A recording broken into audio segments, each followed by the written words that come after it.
Hello, welcome back to Spiritual Psychotherapy Services. My name is Dr. Thomas Housh, or you can pronounce it Housh if you like, and my guest today, my client, is Jane, calling from the west coast of USA, I assume. Is that correct? Canada, actually. Oh, Canada. Yeah. But you still call your time zone Pacific Standard Time, same as... Yeah, we share the time zone. and you use the same terminology, obviously. Okay. So... Easier across the continent. Right. Because I know a lot of things are not shared, such as you use kilometers in Canada, whereas Americans use miles still. Yeah, we use metric. Back in the dark ages there. Imperialism, or imperial. I mean, we kind of use a mixed system, to be honest, because we didn't transition to metric until late 70s, early 80s or something like that. So there's still a lot of conversations that involve feet and inches. I used to be a philatelist, which means I used to collect stamps. So I remember that in 1975 there was a series of stamps released in Australia promoting the metric system. So that's how I remember the date, around 75.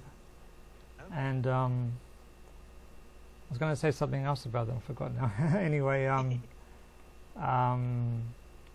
so we'll start the psychotherapy session.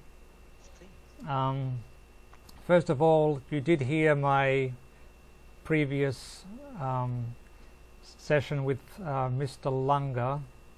Yeah. And since you did watch the whole video, can you tell me what you gather from the video as regards to what is transpersonal psychotherapy? How would I describe it? I see it, or I take it as more of that spiritual approach and holistic approach to psychotherapy and human existence is, I guess, the best way to do it, and acknowledging kind of our roots.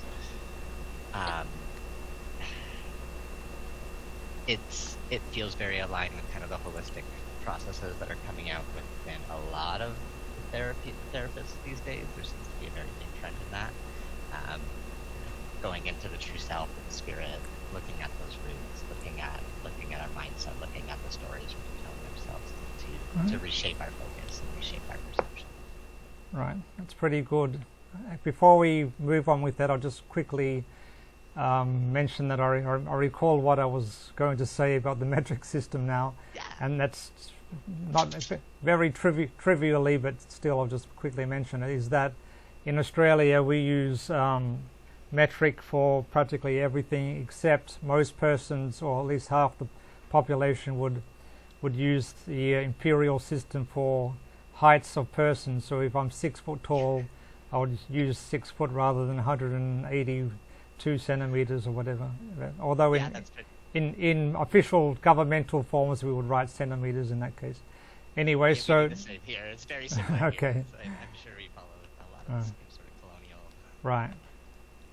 Okay, so getting back to psychotherapy, I don't think you mentioned the most important part of my own methodology, which is to, first of all, try to convince my clients that the only way that you could really overcome suffering, and I defined suffering in my previous video as distinct from pain, is to understand that human life, that all life, that the whole universe and everything that occurs in the universe, every motion and action is totally and utterly determined, as opposed to having any sense of freedom of volition. So what do you think about that? Do you think it sounds crazy, or? I kind of hold a dual belief on that, where it's, yes, there is determinism, like we are a cause and effect existence. That does happen. I mean, this leads to that. This action causes this. Within our own psyche as well, we will respond to a stimuli based on whatever our action is, whatever our programming is per se, on the way we're going to respond. But I also believe we can step beyond that, and we can become aware of the actions and the changes, and we can then move with an intent and with our own volition and choice as well. And I don't see those two things as being separate, in the sense that in our true self, our spirit came down here with a purpose. It had a direction that it wanted us to take, and that's where it's pushing us to go. And the resistances that we feel in life, and the troubles, the suffering, the pain, is a reflection of us not walking in alignment within that path. Okay. There's two main things I want to say about what you just said, Jane, and that is, first of all, what you said about free will and determinism. There's actually a term for that in philosophy, and that is you're what's known as a compatibilist. And have you heard that term? No, I haven't. Oh, okay. Me. Okay. Well, in philosophy, in academic Western philosophy at least, there are basically three main ways of looking at freedom of will, and that is what's known as libertarian free will, that we're basically free to do whatever we want. Of course, there are limitations. Of course, I want to fly to India tomorrow, but obviously that's not, without an aeroplane, that's not going to happen. Or a ticket or whatever else needed to achieve that. Yeah. And so there's libertarian free will, which is what most persons, I would say, without taking a poll, I would say that most persons are more or less libertarian in their way of thinking. Although, of course, no one would believe they can fly to the moon, but by the definition of libertarian free will, that's what they would be. And then there's the opposite spectrum, in which I am myself. That is a determinist, whereas I have recognized that every motion, that's something that happens in inanimate matter, motion, action caused by a living conscious being, and including choices are determined. And there's the compatibilist view, which really doesn't make sense to me personally, and also many philosophers that I know, it also doesn't, especially those who are determinists like myself. That's also just basically nonsensical, and possibly the only possible scientific way of rationalizing compatibilism is bringing into quantum physics, which I won't go into much for this. I go into quantum physics a lot. It is something that Okay. I also believe deeply that our existence is fractal nature. So the patterns that we see at our top level within what we can see and experience and touch and feel are replicated at the different levels of existence. Okay. Layers of matter or measurement. Right. Yeah, I tend to go with that view as well, like a holographic view of the universe. But in getting back to free will, so as I said, I don't find compatibilism to be sensical in any way. It's more, I believe it's more of a coping strategy that philosophers use to justify sort of choice, because one of the greatest misconceptions and misunderstandings in this field is conflating choice with free will. In a book that I've written, there's a chapter on free will, and it says, there's at least one sentence in the chapter that says that choices are made is indisputable, but those choices were fully determined by various factors, which I'll go into later maybe. And unfortunately, as I said, it's only one sentence in one chapter of my book, and so because it's like very small portion of the book and the chapter, many persons would gloss over that single sentence, whereas it's extremely like superlatively important concept to understand. And the other thing I wanted to say about what you said, apart from the free will, is that you spoke about us coming down to experience certain things in this world. Can you just recap on what you said there? I didn't recall everything. Oh, you're muted, I think. Is this better now? Yeah. Just had the headset up for a moment. Oh. That like our energetic state, our spirit, whatever we want to call that, like as it's exiting the Tao, the oneness, the source of all things, has made some choices on what it wants to experience. In the end, like as a fractal existence. Okay. Existence, the whole of existence has its own consciousness as well, and it's making choices. Okay. Some of those choices is to send down bits of itself to experience. So, And is that... and that's the goal, right? Each one of us comes down with some sort of plan, and our spirit would like us to follow it. We have that goal, right? That intent, that desire, that predetermined sort of plan. And I do believe in the suffering and the pain, resistance that we might experience is often from us not walking on that path, walking with alignment with our soul, with our spirit. Okay. Within our core energy. Okay, so... It's really us, that thing that's really us. Like this body is just an extension of us. It's not actually us. Our thoughts are an extension of us. They're not truly us. Our actions are an extension of us, but they're not truly us. It's more the whole, complete, all of it that makes me versus you. So if that's true, what you just said, that all of this is what we are, doesn't that contradict what you said just before then when you're saying they're not really us, but they all are us? There's a bit of a contradiction there. But anyway, without going too far into this... Yeah, contradictions I think happen a lot within yeah. our within existence, within this world. Yeah. It's being able to hold the space for both these contradictions as being truths that we really become liberated. Right.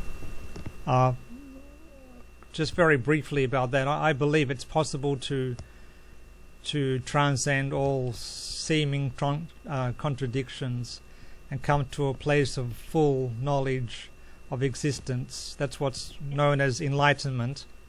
Yeah. But unfortunately, or fortunately as the case may be, because that's another concept, is that in the history of humanity there have been very, very few, I would say less than a handful of persons that were fully enlightened.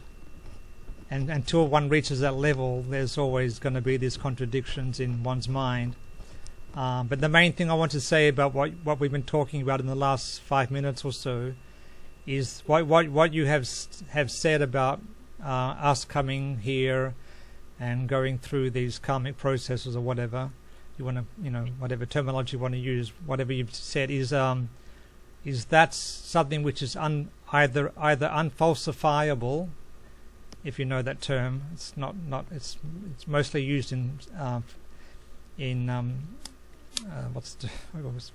not psychology, in philosophy. There's a term used in philosophy a lot called unfalsifiability. So it's either unfalsifiable, or it's unverifiable, or it's both. Whereas in my counseling, I am very, very strict about sticking to what we can know for reasonable certainty. First thing I'll say there is the only thing we can know for certain is what René Descartes referred to when he said cogito ergo sum, which means is Latin for I think therefore I am. Or those I wouldn't put it in those exact terms. I would say the only thing that I know is I am. So it's basically I am. Are you familiar with Sanskrit terms, or shall I avoid? Oh yeah, I know karma, and I translate karma as action, not right. as like that past debt. We are action. We are karma. By being here, we are karma. Right. That's I never use the term karma in the westernized concept of action and reaction. It's purely action. Although when you talk about reaction to action, the term reaction is in Sanskrit is karma phalam, which means the fruits of karma, reaction to karma. So fruit meaning something which comes out of the tree, so it's the result of the action. But anyway, getting back to unfalsifiability and unverifiable. So I'm very, very strict, extremely strict about sticking to what we can know for reasonable certainty, and the only thing we know for sure is I am, because anything else depends on our imperfect intellect. So if I said to you, I know that the moon is 250,000 kilometers from the Earth, that's something which I can't really know for certain. Even the fact that 1 kilometer is this certain distance, I can't really know for certain unless I go to the institute in France where they have all the metric measurements placed in their laboratories, etc. So how can you verify these things for certain? You can't really. The only thing we know for certain is that I am. And if you watch my previous video, you'll know that the second half of that video was focused on understanding the true self, which is the I am. Aham, that's aham in Sanskrit. That's why I mentioned Sanskrit, because the word aham is important when you study this matter, because there's another word which comes from aham, which is ahamkara, and the word kara is basically the same as karma, which is action or doing word.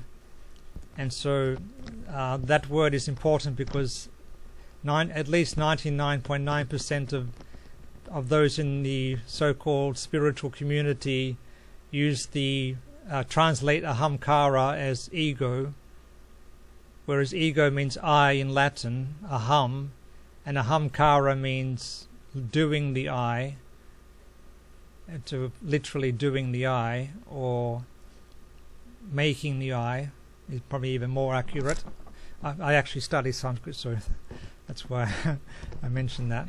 And I've had about 2 years of study of Taoism at this point, and that's made me move over a little bit more into Sanskrit stuff. Okay, that's as well as in the Buddhism a little bit more. They're all intrinsically linked, right? In my opinion. Yeah, that's true. They are. That's good that you've done that. So as we move forward, I want to stick to what we can know for reasonable certainty. So if I said, or as you say, we came down from the oneness, and we wanted to do this, and we had this karma to go through, and we have to resolve this issue, etc., etc. That's not something which we can really demonstrate or know for certain. Even if we have some mystical experience where it's revealed to us that yes, I came from heaven, this is my mission on earth, that still is taking place in the intellect and mind. Still our perception. And it's still our experience of it. It's not anything. Right. And so it's something that has to be taken on faith. And faith is not really verifiable. Right. Faith is powerful, but not verifiable. Right. So the reason I say the only thing we can know for sure is the so-called cogito ergo sum, that I am, is because if I said to you, Jane, do you exist? You could never say no, because the fact that you're saying no means that there is something there in existing. So it would be absurd for anyone to say that they don't exist. The mere fact that they're saying I exist indicates that they are existing in some fashion, in some manner. And so anyway, you don't need to believe in determinism to go forward. You just have to be open to it, and it will come with time, as long as you have a certain level of intellect, which you seem to have, and you're open to it, and you are willing to go through a certain systematic process, which is what I teach here, then you can come to the stage where you know for certain, at least with as much certainty as possible. As I say, you can't really know for certain, but with as much certainty as possible, for a human to have certainty that there is no free will for any living creature, and the cause of suffering is a erroneous belief in free will.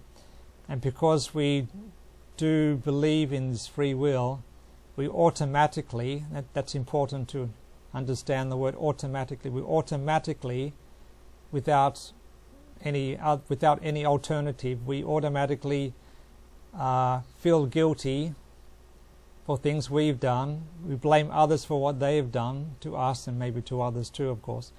And we feel pride for our own actions that we might have done that seem to be great or good, and we are anxious about our life, and we have expectations for the future, believing that the future can be any different than it's destined to be. Okay, so I guess I would diverge from that by saying the future doesn't exist. It has not happened. It is. Yeah. There is no future. There is now. Yeah, and that's what I'm getting. I'm glad you mentioned that, actually, because the way that I put the fifth form of suffering is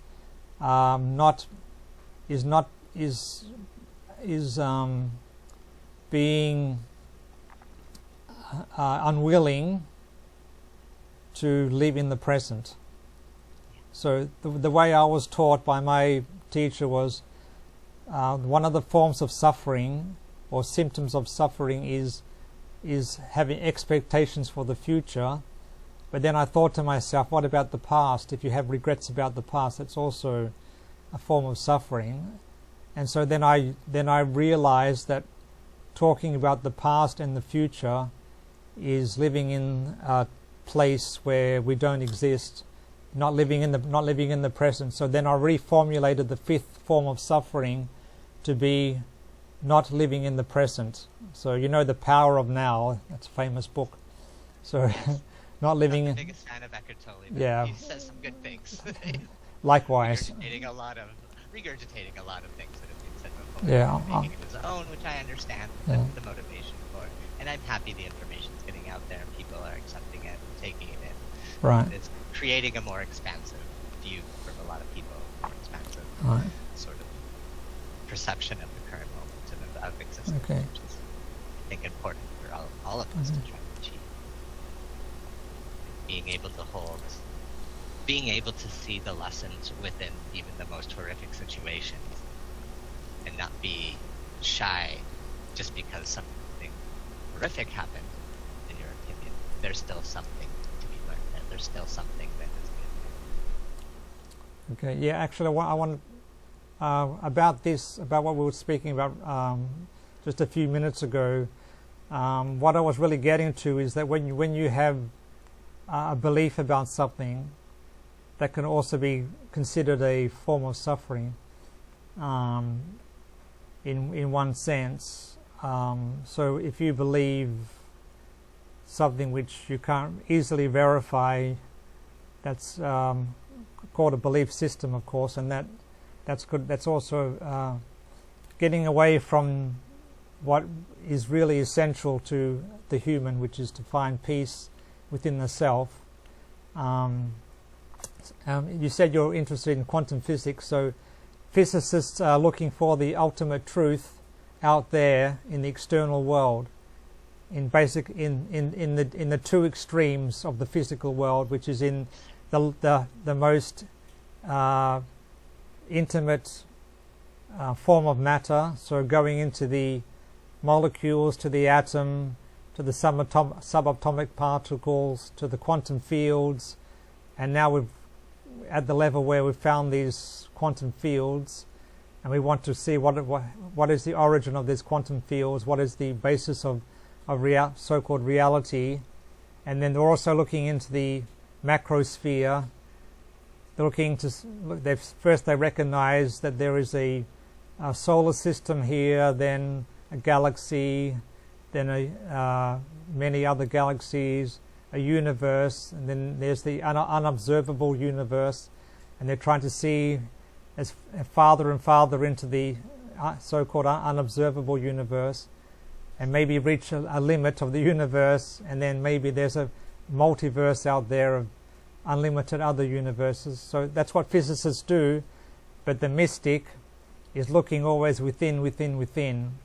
Yeah. And do you remember in my other video that I was talking about the levels of subjectivity? So there's a subject-object relationship between the human and the external world, and within the human itself, ourselves, there is several other layers of subjectivity, and getting into the most intimate level, which is the essential, true, fundamental layer, which is what I call the I am, otherwise known as the Tao. Although that's also debatable. I know that's debatable. Tao we could say is everything, though, right? Like everything is. Yeah, but I am is also everything. So as I was about to say, the I am is also called Brahman. I am Atman Brahman. This Atman, this self, is actually Brahman, the totality of subjectivity and objectivity. So that's why I use the word the Tao, because I know there is at least two interpretations of the term the Tao, but I use it in the absolute sense. I guess we have like the great Tao, the whole of all, like the oneness, the greatness of all, and then there's just Tao, which is the energy, the manifestations of the greater Tao. Well, I would call that the yin yang. Yeah, so there's the yin yang and the Tao. So I would say yin yang is the flow between action, between karma. Okay. So the movement of karma is what yin yang is to me. Okay, I'm not an expert in Taoism, so I'll have to defer to you in that case. But other terms for what I'm talking about, the I am, would be in scientific terms would be the super implicate order. In Bohmian mechanics, David Bohm was Einstein's protege. And then we have other terms such as, obviously, God, capital G, God. So when Lord Jesus said, "I am that I am God," that's what he meant in my estimation. And then there is the unified substratum of reality. So many terms you can use, of course.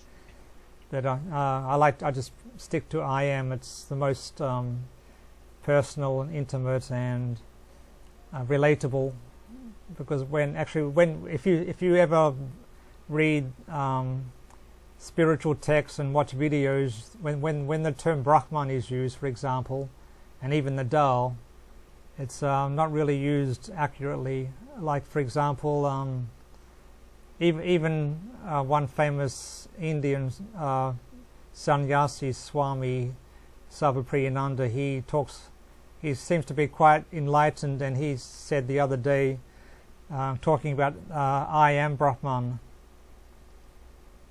I am Brahman, which sounds reasonable, but even saying I am Brahman is setting up a sort of a duality in one sense, but that's okay as long as he knows what he's talking about. But most persons, I don't think they actually use the term Brahman or the totality in rather dualistic terms. So anyway, getting back to the most important part of what we're talking about, to find peace. So if I was to ask you, Jane, what do you believe is true peace and happiness, what would you say? True peace and happiness? Acceptance of the now. Right. Acceptance of this moment, of where we are, where you are. Right. Of what's going on around you, of what your stimulus is, of what you're stimulating out back into the world. That reciprocal nature that's in this moment It's being an acceptance of what is now. That's perfect. So what do you think inhibits that acceptance of the now?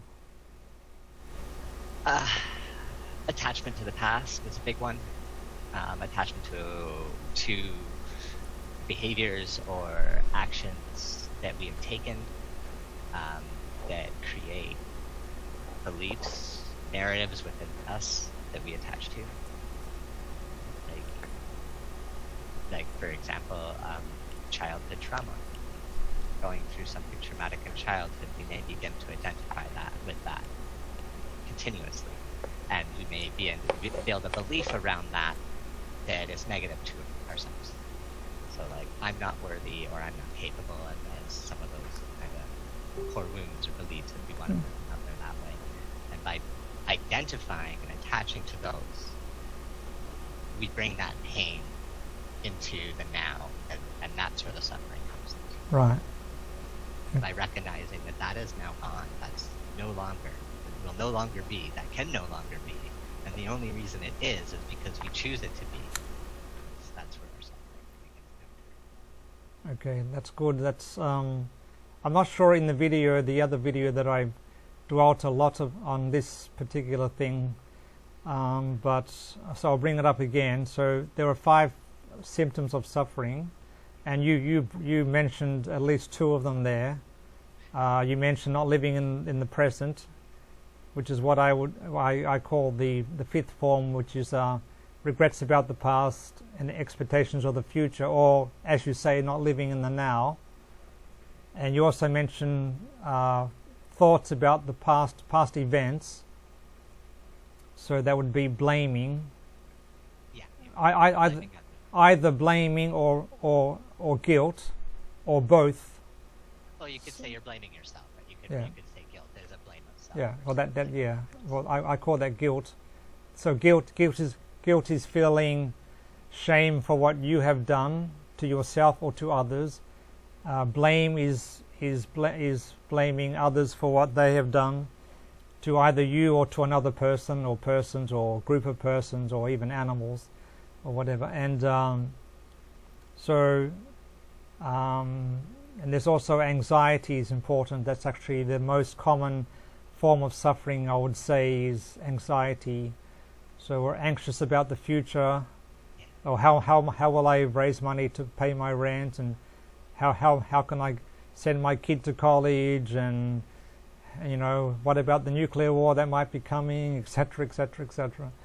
Full of anxiety. Who knows what's going to happen in the future? We have no clue. So I would say anxiety is definitely living in the past, or living in the future, being concerned with the future. Right. Depression is that living in the past, being stuck in the past. We're suffering depression. Right. Those kind of negative, not negative. Not necessarily, I don't like calling emotions negative. Emotions don't have good bad. They are just. Yeah, I tend to agree with you there, Jane. So let's talk more about pain and suffering, because you seem to use the 2 words there and slightly interchangeably, and they are interchangeable in common parlance, and even in my terminology they're somewhat interchangeable, but there is a distinction between pain and suffering. And so there are 3 forms of or types of pain. The first one is the obvious one, physical pain. I've got a sore back, I've got a eyelash in my eye that's slightly painful until I get it out. Endless. So no need to speak any more about that. The second one is also very common, and that's emotional pain, which is not necessarily suffering, because if a loved one dies, the automatic reaction is emotional pain. So you feel grief, and other emotions come up. That's natural, and there is no sane person alive that would not feel emotional pain for the loss of their loved one. there might be some so-called yogi in the Himalayas, upon hearing about the death of his mother, would not feel anything, but I would suggest that's an artificial rejection of the natural pain. Of course, at least to some extent, because even if he was so transcendental to all forms of emotional, pain, there would still be a thought, oh, my mother was so good to me for 20 years, etc., and then get back to his meditation. But without mentioning a person in that position, it's natural to feel emotional pain, and then there's also financial pain. So, what is financial pain? That's when you have a financial loss of some kind, and it may or may not be emotional. So, if you are very rich and you lost $10 on the street, you've still lost $10. That's going to be very painful. Yeah, you've still lost $10, so it's emotionally. Well, it is painful by definition, because you've lost $10, so your net worth is $10 less. So that's painful by definition, but it's not necessarily emotionally painful. You're not going to feel anything about it. So even if you're poor, even if one was poor and lost a lot of money, it could still be very lessened. The emotional pain could still be very, very lessened in some cases. Like I know personally that's happened to me. I've lost quite a lot of money, and even though I was poor, both before and after losing the money, it didn't affect me much, because I had, let's say, spiritual strength to transcend that. But anyway, getting back to the pain and suffering problem. So there's 3 types of pain, and then there's the suffering, which I mentioned is the guilt, blame, pride, anxiety, and not living in the now, let's say. Whereas suffering is, as I said, those 5 forms of suffering are distinct from pain, although there is there's an overlap, and I'll give you an example of that. So let's say I don't know, stub my toe, like you said. So it's very painful for 2 days, but on the 3rd day, where the pain has subsided, I would still be thinking about, oh, I wish I hadn't stubbed my toe the other day. I hate myself for doing that. That's guilt, so I really shouldn't have done that to myself. So that guilt is what I would call the suffering. So it's possible, and when I say it's possible, I'm telling you this from my personal experience, and also the experience of a couple of others that I know who have transcended all these forms of suffering, to overcome suffering. And the way that we've done this is by, first of all, going through a systematic study of freedom of volition, and understanding that free will is impossible in this universe of ours, and that because we know for certain, I'll get back to myself, because I know for certain that there is no free will, even on the subatomic level, I would say. I won't go into that because that's another topic, but because there is no free will, because I know in my own life that there is no such thing as free will, I can see that very clearly from studying this subject for several years, that if I ever feel guilty for what I've done, which I actually did a few hours ago, I felt guilty, and then about 10 seconds later I said to myself, what am I doing? I couldn't have done otherwise. Not that I'm justifying what I did, but I'm just understanding what I did, and then I take the cure. The remedy for my guilt is to do what? Do you remember what I said in the other video? No, I don't. I'll give you a clue. Specific one.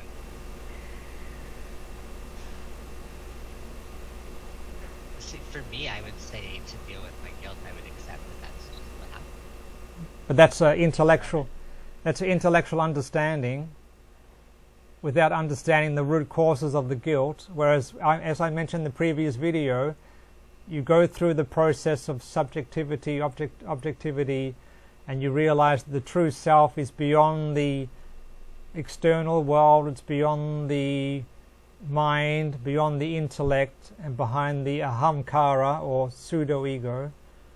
And when you've come to know your true self, which is funny to say because that sounds dualistic, when you come to know your true self, that's dualistic, but there's no other way I can put it really.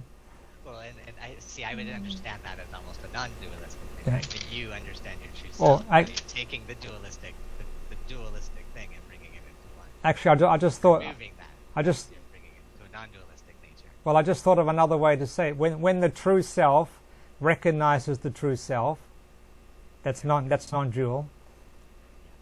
And when I say recognize, I mean really recognize that and live your life according to that understanding.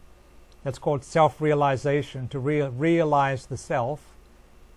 Then suffering ceases. So one person I know, he has not suffered at all, according to what he says, and according to my observations of his life, he has not suffered for over 20 years. And he's only 47 or 48 years of age now. So for about half his life he has not suffered. In my case it's only been a handful of years, let's say five or 6 years.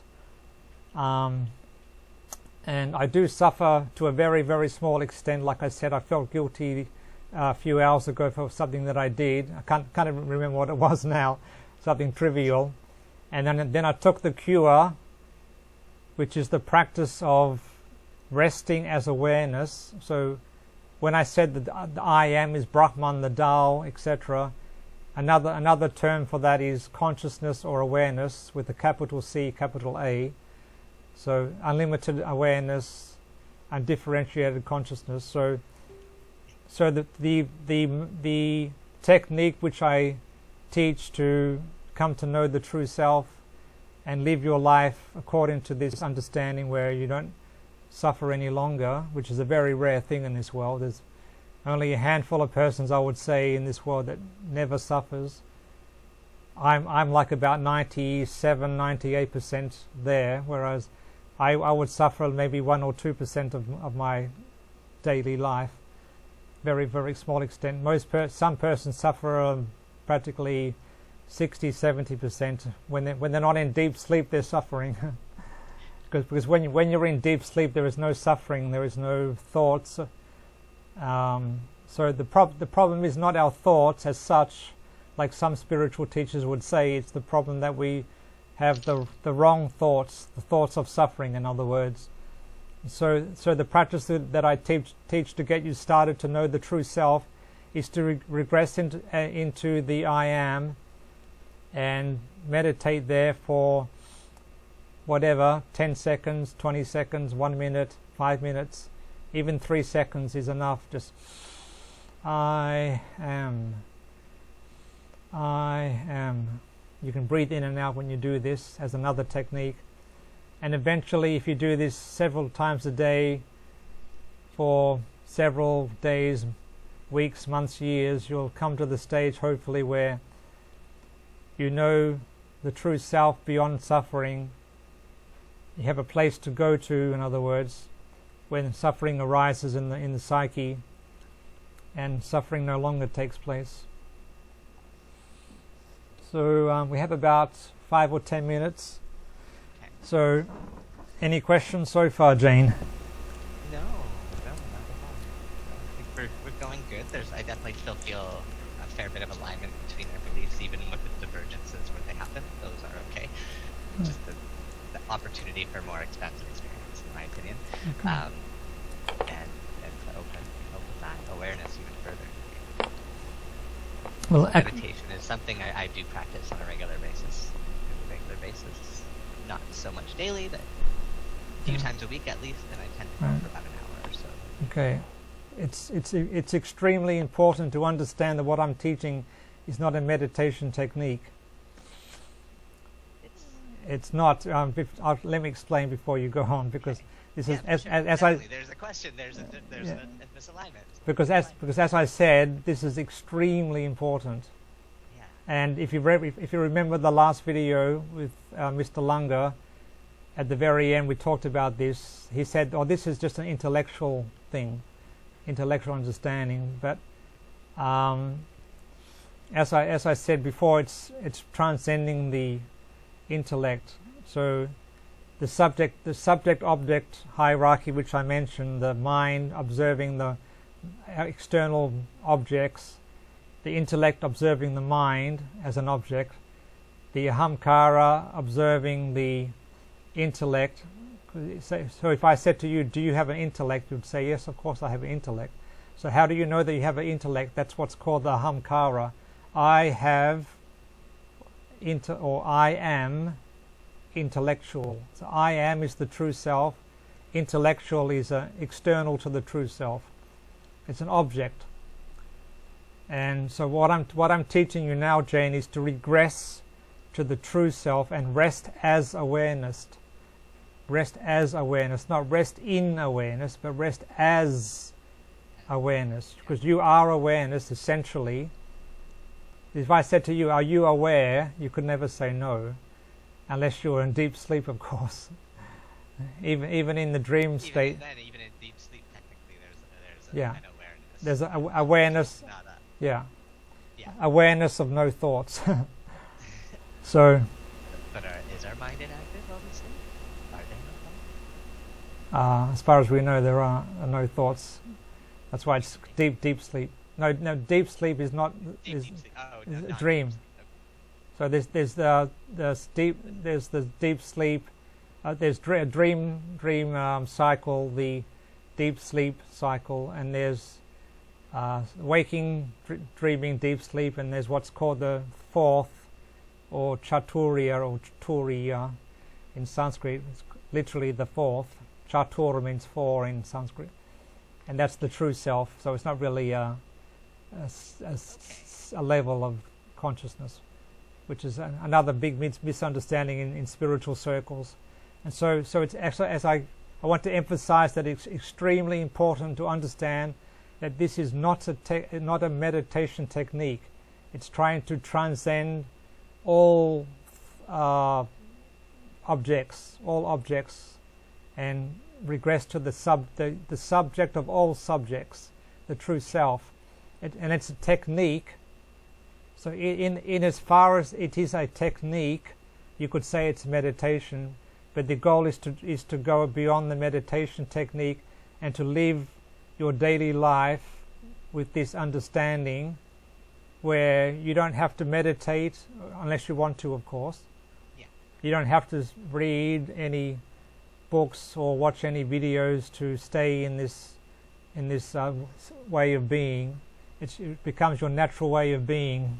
That's what I was going to say. It's trying to bring it into a natural state of being, Yeah. bringing it into your nature. So that you just are it as right. well as So being I am. so in one sense, you're living as an animal, Yeah. whereas a dog, generally speaking, of course, goes about its daily life, eating, sleeping, playing, chasing other dogs, running around, maybe even watching television. I think dogs can actually distinguish 2D graphics. Anyway, so when a dog lives its life, it just lives moment to moment, not worried about the past generally, definitely not concerned about the future. A dog has no concept of the future. And so in one sense, a dog is always happy, even if it's in pain, because remember, pain and suffering are rather different or distinguished. So there's happiness and suffering, pleasure and pain. So these two dichotomies are not understood in practically the whole of psychology and spirituality, and that's something which I can go into in our next session if you want to continue. It's very important. It's fun. It's absolutely imperative to understand these dichotomies what they mean and how they relate to the most important thing in life, which is to find true peace and happiness that we're all looking for. Because no matter who we are, well, okay, I have to make an exception to this, because there are those persons who are mentally incapacitated to the level where they really can't, understand what we're talking about, and they can't really.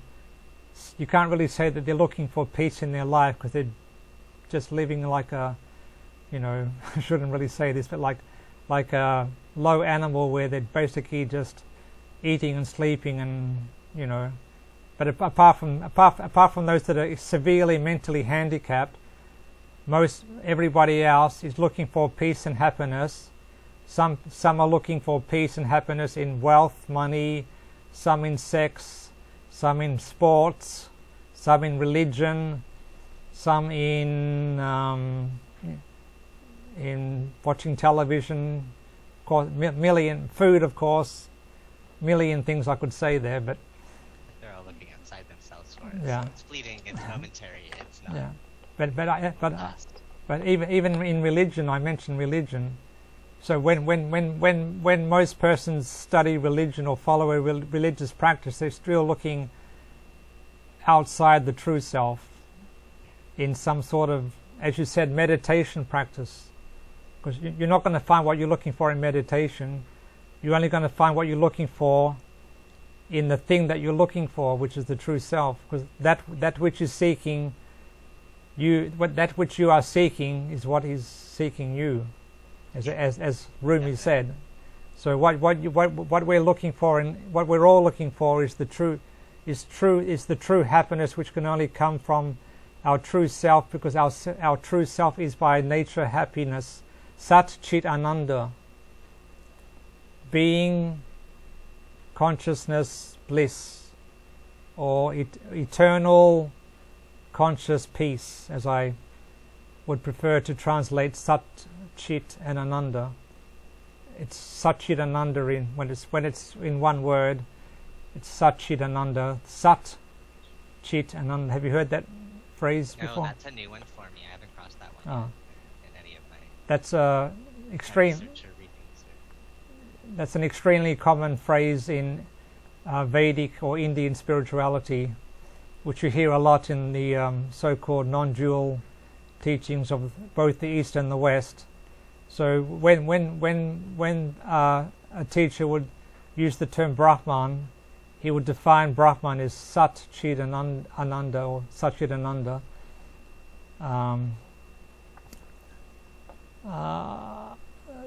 There's a famous saying from the Upanishads about that. Satyam Brahman Anandam. I forgot the last word, but anyway, those are the most important words. Oh yeah, Satyam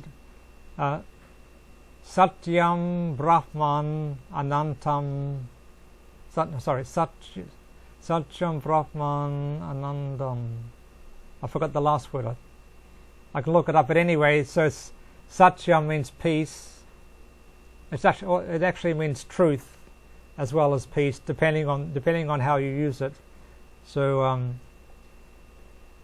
I remember now. It's Satyam Brahmananandam Jnanam. Oh, sorry. Satyam Jnanam Anantam Brahma. That's it. Satyam Jnanam Anantam Brahma. So Brahma is defined as Satyam Jnana. Have you heard of Jnana Yoga? I've heard of Jnana Yoga. Yeah, so Jnana means wisdom or intellect, and then the last word, the third word, Anantam. Ananta means unending, as well as blissful or full of happiness. So Satyam Jnanam Anantam Brahma. Brahman, which is the Sanskrit word for, let's say, God, or actually, I'm actually defining it there by saying Satyam Jnanam Anantam. So Brahman is Satyam, being or beingness. Jnanam wisdom or consciousness, anantam, peace or bliss. But the most important word there is actually the first one, because God, or the ultimate reality, is parsimonious, if you know what I mean. Parsimonious meaning simple.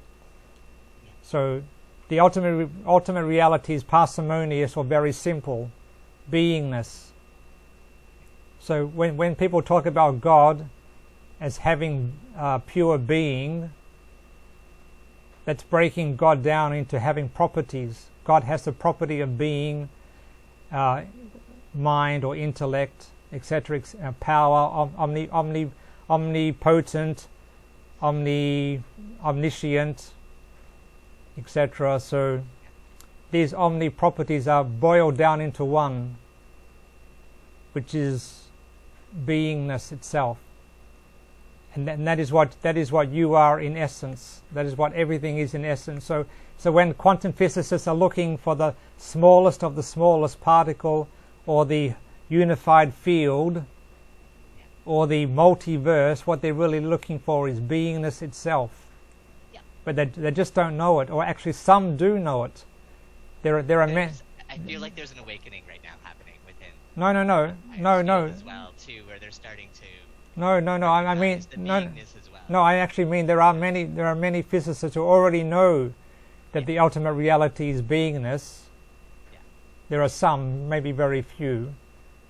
But they tend to be pushed to the periphery of physics by the mainstream if they talk too much about that, because it sounds too new agey or woo-woo, which is what somebody said about my teaching the other day, of course without backing up their assertion. Yeah. And my teaching is extremely scientific, and they said that's new age woo-woo. And I try to engage them in a conversation to see why they thought that, but of course, no response. Anyway, so unless you have a final question, we'll end here. I think this is a good spot to end it. It was a nice introduction. We got. Okay, so A good beginning. So as we leave this conversation, we can both practice a little bit of the resting as awareness by regressing to the true self, especially when we feel any anxiety, any blame or guilt for what we've done. Okay, so thanks for the chat, Jane, and I'll see you next time. Okay, namaste.